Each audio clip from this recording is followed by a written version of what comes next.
is a fantastic opportunity and a great way to enjoy more freedom and potentially higher earnings. If you work online, that means you can work from anywhere in the world, that you can set your own pace to work at, and that you can choose your own salary. But while working online is always great, there are a lot of different forms that this can take, and not all of them are made equal. In other words, some online businesses are more profitable and more enjoyable than others. And if you're working to provide a service such as web design, copywriting, or coding, then essentially you won't be doing anything all that different from working for an employer. Clients mean deadlines, and they're essentially very similar to bosses. And then there are those hustles that you can get into online. Things like selling ebooks or working as an affiliate to promote someone else's ebook. These are passive income models that will earn you cash while you sleep or while you travel the world. They're low input and high yield. In many ways, they represent the very best of both worlds, and they're an ideal choice for those looking to earn money quickly. But let's face it, these business models don't have all that much ambition attached. Selling an ebook is not exactly changing the world, especially if it's not even an ebook that you made yourself. What's more is that selling ebooks isn't going to get you all that rich. There's definitely a cutoff point at which these get-rich-quick schemes stop being profitable. There's a ceiling that limits how much you can earn, and it's also not particularly exciting or rewarding. To be honest, a lot of people who make money online using these sorts of methods aren't all that likely to actually believe in the products they sell. Essentially, this feels like scamming people in order to make money, which isn't a great feeling. This is why I firmly believe that becoming a top blogger is the best way to earn a lot of money online. In this post, I'll be looking at what that entails and how you can get there. But first, let's take a look at why blogging is the perfect way to make money online. The reality of blogging. Firstly, being a top blogger means generating a passive income. You'll have a website that will earn money for you, but you won't need to put in a lot of daily work in order for that to happen. This isn't like writing or web design where you are getting paid for the time you put in. Here, you have done your work up front, and thus you can kick back and relax when the money comes in from adverts, digital products, and sponsors. That's not to say that there's no ongoing work, mind you. You will still need to write the occasional blog post and do some promotion. It's just that it is up to you how and when you do this. And the best part is that this is a highly rewarding way to work and make money online. You'll find that you don't dread doing it, because you'll be writing about a topic that you really enjoy, and you'll be doing things that you're really proud of. Imagine if your day's work involves stopping off at a coffee shop somewhere, getting yourself a nice hot drink, and then leaning back into your chair while you type up an article on a subject you find fascinating. Then there's the fans and the adulation. Being a top blogger is effectively like being a celebrity. People will read what you write and they'll leave comments and respond. It's an amazing feeling when you write a post that you're really proud of and that you poured your heart into, and then you get emails from people who read it and found it fascinating. It's an even better feeling when you stumble onto a forum where people are discussing your ideas or recommending your posts. You'll be an authority in the niche you love, and you'll get to spend all your time reading and writing about it. And the potential earnings for a top blogger are huge. Really, the only limit is your ambition. Take a look at someone like Pat Flynn, Tim Ferriss, or Mariel Popova, and you'll see that you can become really very wealthy from a big blog by selling products, by working with sponsors, or even just from Google AdSense. What's more is that a blog can serve as a platform to something else. This can be a tool that you use to become a published author, to get your own TV show, or to launch another business. That might sound unbelievable, but I'm absolutely serious. Just take a look at someone like Aaron Marino, Alpha M, who started out with a style blog and now runs his own line of men's grooming products. I can also attest to this myself. I have a fairly big blog, and thanks to that, I got contacted by a large YouTube channel and asked to make videos with them. I now get sent expensive electronic gadgets to review and get to keep them. Well, the videos I make for them got hundreds of thousands of views in the first day. I even got a book contract, and I'm currently on my way to becoming a published author. Being a big blogger is an entirely different thing from other forms of making money online. It's a chance to get rich, yes, but also to get famous for doing something you love, to make a big difference in a given community or niche, and generally to do something that actually matters. If you like the sounds of that and you think the blogging lifestyle is for you, then keep reading. This training is going to show you how to make it happen, and we're going to go to some completely different places than most other trainings on this subject. Strategy. Choosing a niche. I promised in the last video that we were going to go to some rather different places in this training. That's true. But before we get into the interesting stuff, I first want to cover something more basic: the process of choosing a niche and coming up with a brand. What you might not realize is that this is actually one of the most important aspects of being a successful blogger. Your fate is sealed as soon as you choose a brand, or fail to. So it's very important to give this the time and the attention that it deserves. Choose your niche.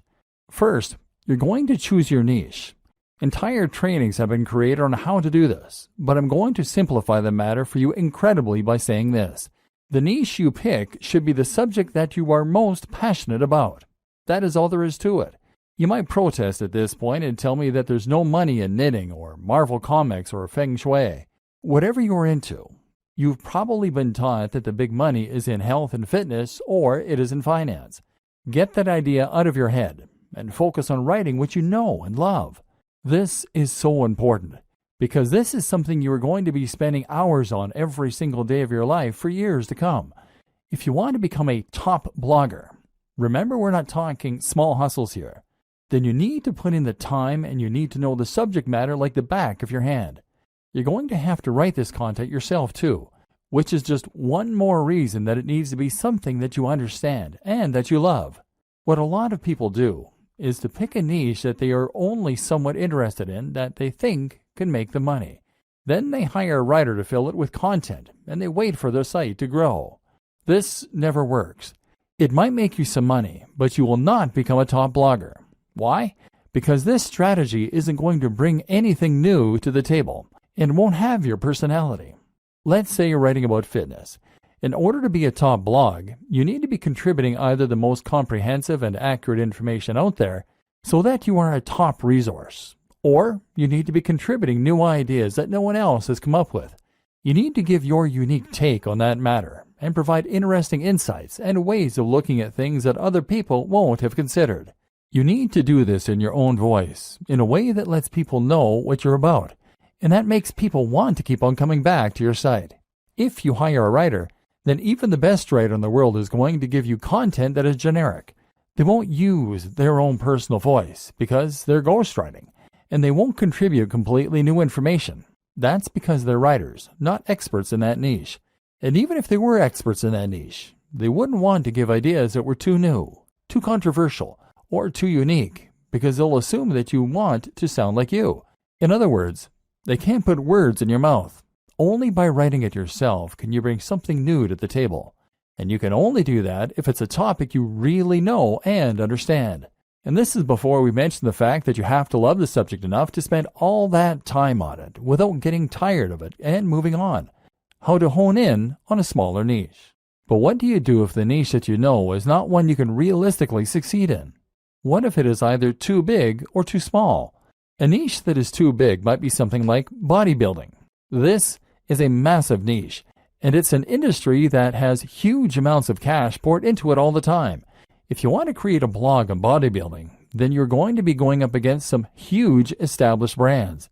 These will include the likes of bodybuilding.com. So the question you now have to ask is whether you really think you can compete with a site like bodybuilding.com that is spending thousands, if not millions of dollars on advertising every single day, and they will already have a massive audience of regular readers. How can you stand out against that competition? One solution is to narrow in and make your niche a little more focused. What's a subsection of the bodybuilding niche that you can make your own?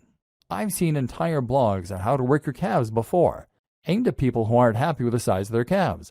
If that's all you're focusing on and that's where you're putting all of your energy, then you can compete with bodybuilding.com in just that one capacity.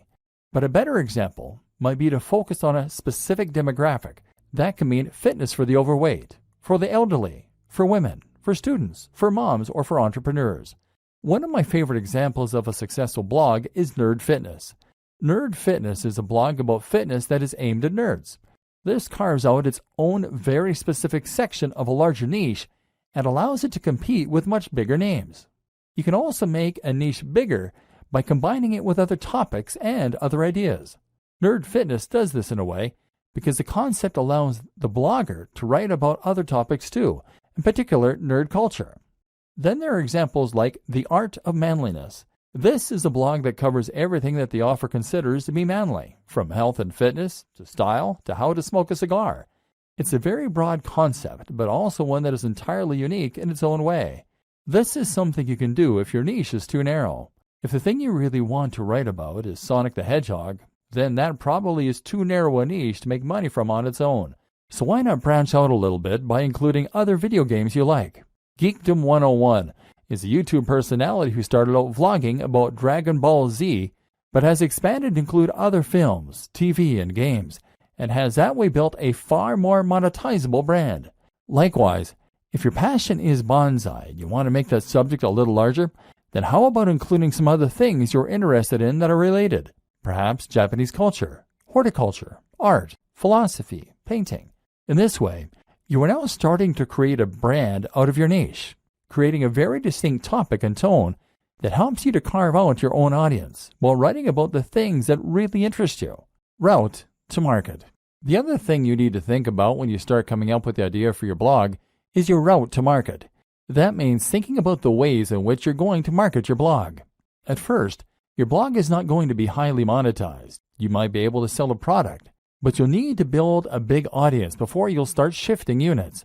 Likewise, AdSense and other display advertising won't earn you much at all until you start getting heavy traffic. So that means you really can't afford to pay for your advertising to begin with, and that in turn means you need to find ways to market yourself for free. A route to market is a direct channel you have to your target audience. Your target audience is your persona, the imaginary person for whom your site has been designed. You need to know what kind of person this person is and where they can be found. Then you need a way you can reach them for free.